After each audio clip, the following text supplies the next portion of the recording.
বলছি অলিম্পিয়ান মৌমা দাস, এবং এবছরের অলিম্পিক টিম, অলিম্পিকে কারা কারা খেলছে সেই সব নিয়ে কোচের সাথে কথা হচ্ছিল, মৌমার সাথেও কথা হচ্ছিল, এবং তার পাশাপাশি চুপি চুপি ভালোবাসার গানটা শুনতে শুনতে চুপি চুপি অফ এয়ার আমরা যেসব কথা বলেছি সেগুলো হয়তো সবগুলো আমরা অন এয়ার রাখতে পারবো না, বাট কিছু আমরা রাখতেই পারি, কথা বলতেই পারি।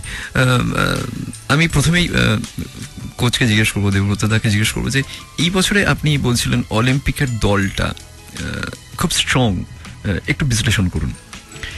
এই কারণে বলছি যে এই বছর যারা যারা অলিম্পিকে পার্টিসিপেট করতে যাচ্ছে, এক হচ্ছে শুধুমাত্র যে বলবো তাদের র্যাঙ্কিং এর দিক দিয়ে তারা আগের চেয়ে অনেক বেটার করেছে তা নয়, তাদের পেছনে এখন দুটো জিনিস আমার মনে হচ্ছে যে তাদের পেছনে দুটো সাফল্য কাজ করছে তাদের আত্মবিশ্বাসটা ক্যারি করার জন্য। তার একটা হচ্ছে মৌমা এবং তার টিম কমনওয়েলথে ইন্ডিভিজুয়ালে সিলভার পেয়েছিল এবং টিম ইভেন্টে গোল্ড ছিল, সিলভার ছিল, ছেলেদেরও ফাইনালে গোল্ড ছিল। তো এই যে টোটাল টিম এফোর্টটা ইন্ডিয়ান টেবিল টেনিসের পক্ষে এটা খুব হেলদি এফোর্ট। দ্বিতীয় হচ্ছে রিসেন্টলি কিছুদিন আগে যেটা ওয়ার্ল্ড চ্যাম্পিয়নশিপের সেকেন্ড ডিভিশন, আমরা যেরকম বিভিন্ন খেলায় জানি যে elite group, what is elite group, Davis Cup যেমন বা অন্য কাপে, যে এলিট গ্রুপে আমরা উঠছি কিনা। টেবিল টেনিসে এতদিন দীর্ঘদিন ধরে আমরা সেই সেকেন্ড ডিভিশন বা যে গ্রুপটা ব্রাত্য গ্রুপ সেই গ্রুপে আমরা ছিলাম, কিন্তু এই বছর দুটো টিম আমাদের একসঙ্গে এলিট গ্রুপে কোয়ালিফাই করেছে। It's not a matter of joke, যেখানে আমাদের ইনফ্রাস্ট্রাকচার বা যে কোনো কারণেই হোক আমরা উন্নত যে দেশগুলো তাদের থেকে পিছিয়ে আছি, কিন্তু এখন আমরা অনেক এগিয়ে চলার যে পাথে ওঠা মূল হচ্ছে যে যত বেশি সাফল্য পাবেন আপনি তত বেশি সেই খেলাটা পাবলিক অ্যাট্রাক্ট করবে, কর্পোরেট অ্যাট্রাক্ট করবে, এবং তার পেছনে ফাইন্যান্স যেটা আসবে সেটা সাফল্যের উপর ডিপেন্ড করে।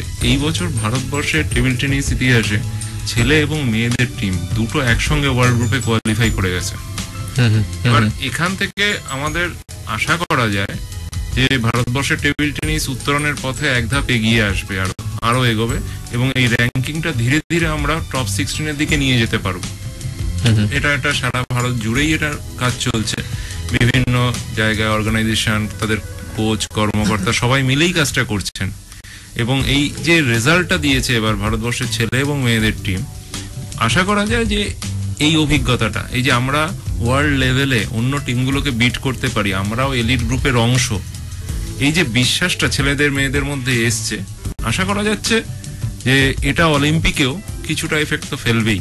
আমি যার জন্য এই কথাটাই বলতে চাইছি যে weightage of this team, this year Olympic team, এটা আগের চেয়ে মনে হচ্ছে এবার বেশি। শুধু র্যাঙ্কিং না, মানসিক দিক দিয়ে, যে মানসিক যে একটা বলে না খেলাধুলো বা যে কোনো জগতে সফল হতে গেলে আপনাকে মানসিকভাবে খুব সবল হতে হবে, যেটা আমি প্রথমেও বলেছি। তো কনফিডেন্স তার একটা অন্যতম প্রধান শর্ত, সেই কনফিডেন্সটা ওরা গেইন করে গেছে এই দুটো বড় টুর্নামেন্টে সাফল্য পেয়ে।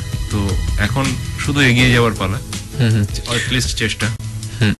মামার সাথে অফের কথা হচ্ছিল যে তোমার যে খেলা, তোমার যে এগিয়ে যাওয়া, তোমার অনেকটা জায়গা ধরে রাখে তোমার হাজব্যান্ড, এই নিয়ে আমরা মজার কিছু কথা বলছিলাম ঠিকই, কিন্তু অন সিরিয়াস নোট, এই যে তোমাকে সবসময় সাপোর্ট করা, এই যে তোমাকে সবসময় একসাথে মোটিভেট করা, এটা তুমি একটু যদি বলো, বা তার পাশাপাশি যদি আরো কেউ থাকে। ছোটবেলা থেকে বাবার সাথেই আমি যেতাম খেলার, মানে যেখানেই হোক, মানে আমি, আমার বাবা, পোলমি বাবা, আমরা এরকম চারজন একসাথেই থাকতাম। সো বিয়ের পর মানে বলতে পারো এক সাইডে, রাইট সাইডে বাবা অ্যান্ড লেফট সাইডে আমার হাজব্যান্ড, মানে ইনফ্যাক্ট এখনো আমি যদি রাস্তা আমরা তিনজনে ক্রস করি, দুজনে আমার দুটো হাত ধরে, সবাই দেখে কি, মানে সেই আর কি ব্যাপারটা। তো খেলার প্রতিও সেরকম, মানে আমার ভোরবেলা থেকে ওঠা, অনেক সময় লেজিনেস চলে আসে, না আজকে আর ইচ্ছা করছে না, মানে টেনে তোলা ব্যাপারটা আর কি। তারপর মানে আমার কোচ তো আছেনই আর কি, কোনোদিন বলি একটু পেটে ব্যথা, কোনো ব্যাপার না, খেলতে চলে আসো, পেটে ব্যথা কমে যাবে অটোমেটিকলি।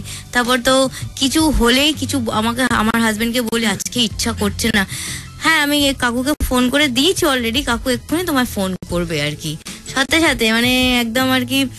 এই যে মানে আমার ইচ্ছে না করলেও যে মাঝে মাঝে মনে হয় না, এতগুলো লোক যখন আমার পেছনে খাটছে, দেখি না কি হয়, নিশ্চয়ই তারা তো আমার গুরুজন, নিশ্চয়ই আমার থেকে অনেক বেটার থিঙ্কিংই করবে, আমি অনেক ছোট।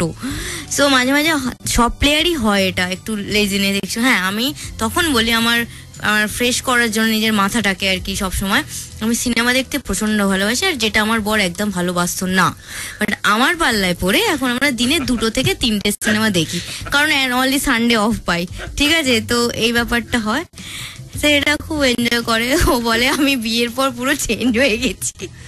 ওয়েল, না রিল্যাক্স তো করতেই হবে, তোমরা যেভাবে কাজকর্ম করো বা খাটো।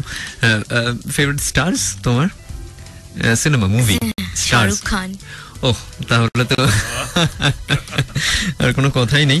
ওয়েল, আমরা এইভাবেই মোমার সাথে কথা এগিয়ে নিয়ে যাব, কথা চলতেই থাকবে। আর আমি বারবার বলেছিলাম 24635522 24635522 তে আপনি